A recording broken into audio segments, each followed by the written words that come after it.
بسم الله الرحمن الرحيم والصلاة والسلام على خاتم المرسلين سيدنا وحبيبنا طب القلوب ربيع محمد عليه أزكى الصلوات وأطيب التسليم. السلام عليكم ورحمة الله وبركاته.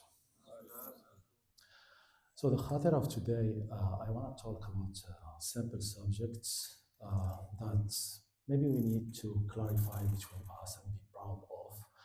And the title of this subject is The Peaceful Spread of Islam. So looking today at the news and also at the way that Muslims are very careful about war and conquering territories was very interesting to me and interpreting, because it's something that we are used to hear or read in history about our ancestors, especially about Muhammad sallallahu alaihi wasallam and Sahaba. But today we are like kind of seeing kind of something similar on news, and it's very interpreting because war in general strips away normal law and order. So in general, war is a chaos. So there is no order there. And people are free to act as they please. So when no human power can punish them, only their faith and morality remain. So during this moment, it's like a moment of reality, of the truth, when you can see the reality of people, when they can do whatever they want without any punishment, and then you can have the real value. So what is Islam is telling us about that? I just want to start about what is Quran is telling us, and we have that in different places. So I will start with Surah Al-Baqarah. أعوذ بالله من الشيطان الرجيم وقاتلوا في سبيل الله الذين يقاتلونكم ولا تعتدوا إن الله لا يحب المعتدين. Fight in the way of Allah those who fight you, but do not transgress. Indeed, Allah does not like transgressors. So we are looking to please Allah, to be loved by Allah. And here Allah is clearly telling us that we should not be transgressing. And if we are transgressors, Allah will not like us. So also in Surah Al-Baqarah, وَقَاتِلُوهُمْ حَتَّى لَا تَكُونَ فِتْنَةٌ وَيَكُونَ الدِّينُ لِلَّهِ فَإِنِ انْتَهُوا فَلَا عُدْوَانَ إِلَّا عَلَى الظَّالِمِينَ. Fight them until there is no fitna and until worship is acknowledged to be for Allah. But if this cease, then there is to be no aggression except against the oppressors. So Allah is telling us to avoid any kind of aggression. في سورة الأنفال أعوذ بالله من الشيطان الرجيم وإن جنحوا للسلم فاجنح لها وتوكل على الله إنه هو السميع العليم. And if they incline to peace, then incline to it and rely upon Allah. Indeed, it is He who is the hearing, the knowing, all knowing. Subhanallah, Allah is telling us whenever we are in war with other nations, whenever they are like asking for peace, you should go for peace. So there's like a good indication that Islam is like prioritizing the state of peace against the state of war. Then in Surah Al-Mumtahanah, أعوذ بالله من الشيطان الرجيم لا ينهاكم الله عن الذين لم يقاتلوكم في الدين ولم يخرجوكم من دياركم أن تبروهم وتقسطوا إليهم إن الله يحب المقسطين. Allah does not forbid you from those who do not fight you because of religion and do not expel you from your homes from being righteous toward them and acting justly toward them. Indeed, Allah loves those who act justly. So it's the same subject coming again and again in Quran. So it's showing us the importance of how Muslims should behave. And when we are in a war situation and we don't have any rules, any police, any law enforcement, we are watching Allah, and we know as a Muslim that Allah is watching us and we should behave properly. So I just want to mention one hadith from Sahih al-Bukhari.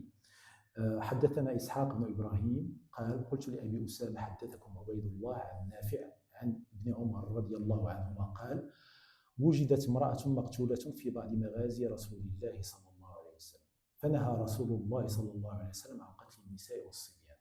So during some غزوات of Allah's Messenger sallallahu alayhi wasallam, a woman was found killed. So Allah's Messenger sallallahu alayhi wasallam forbade the killing of women and children. So something happened, And we had like this direct, immediate corrective action from Muhammad Sallallahu Alaihi Wasallam and establishing this law for at least this 14th centuries that no woman and no kid should be killed. So this is like a theoretical thing that we should like apply and try to apply and enforce as a Muslim, and how to understand that the easy way to define things and understand them is to put the opposites. So الأشياء تعرف بأضدادها.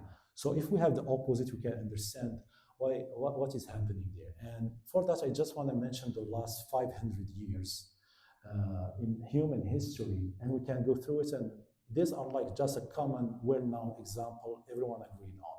So Spain and Portugal with indigenous people in Southern America. So millions, over 20 millions people. Britain and the United States in Northern America. So millions of people. Britain in India with famines and colonial policies, more or over than 30 million people. So Belgium in one country, Congo, they were ruling just one country, between 5 and 10 million people killed in less than 30 years. France in Algeria, 1 million, and I'm not talking about other sides of Africa. Japan in Asia, millions of people killed. So here you can see the truth value of this kind of nations when they are like in forced situation and they can do whatever they can.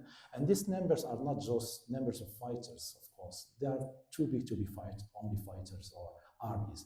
So for, of course, people, kids, whatever, elderly people, whatever you can think about. And even today, we are still seeing similar things. So bombs thrown and whatever you want to mention as an example. And when you think about that and about human or Islamic history during these 14th centuries, you can find something similar. Of course, we had some mistakes, errors, but in general, we don't have this massive killing. And so I just want to share with you that we have a really very beautiful history of our ancestors, grandparents, and it's something that we should be proud of and share with proud with everyone and other civilization that we cannot do this kind of things. We are forbidden doing this kind of things. So, and now I just want to conclude with some examples. Someone will tell us these are theoretical, it's Quran, it's not applied. Someone will say that this is history, we cannot confirm it, you can write whatever you want. But just today, and just common sense, as you probably know, the largest country, Muslim country in the world is Indonesia. And Indonesia is over 230 million people. So, and how Islam go there is like between less than 7 centuries, and the arrival there is just by trade routes. And then we had like a peaceful conversion of people there, and they start converting. So the largest country, Muslim country in the world, became Muslim 7 centuries ago, coming to today, and it had been done without any war, just by trade. So people meeting, trading together, sharing their values, and it has been accepted. So this is like the largest countries. The other thing that I want to share is what we can observe today in all Muslim regions and Muslim countries. Let's go from the West, Northern Africa. Until today, we have Jewish. If you go to Egypt, you have Orthodox Copt living there for centuries. When Muslims were strong, when they were ruling, and no one did anything for them. We have Christians in Sham. We have different Tawa'if in Syria and different places. So this also, we can also talk about Buddhists, Hindus living in different countries. And for centuries, when Muslims were ruling, I'm not talking about the state of today where we are weak and we don't really have strong countries. But when we were strong, we preserved the rights of these people and they were living with us and they still living until today. And it's like a living proof of how Muslims can like contain and embrace and preserve the rights of other people. So, and also today, if you think about Muslim countries in general, if you think about Indonesia, they don't like look like Arabs, they look like Indonesian. You think about Senegal, 100% Muslim country. They look like Senegalese, African. They don't like look like Arabs coming and converting or killing everyone and making a replacement. So which means that the conversion was a conversion of hearts and minds and not a human replacement. So you can say the same about Indian Muslims, European Muslims, and all these countries. So that are like different proofs that I just want to share with you. And Allahu A'lam. سبحانك اللهم وبحمدك أشهد أن لا إله إلا أنت أستغفرك وأتوب إليك والسلام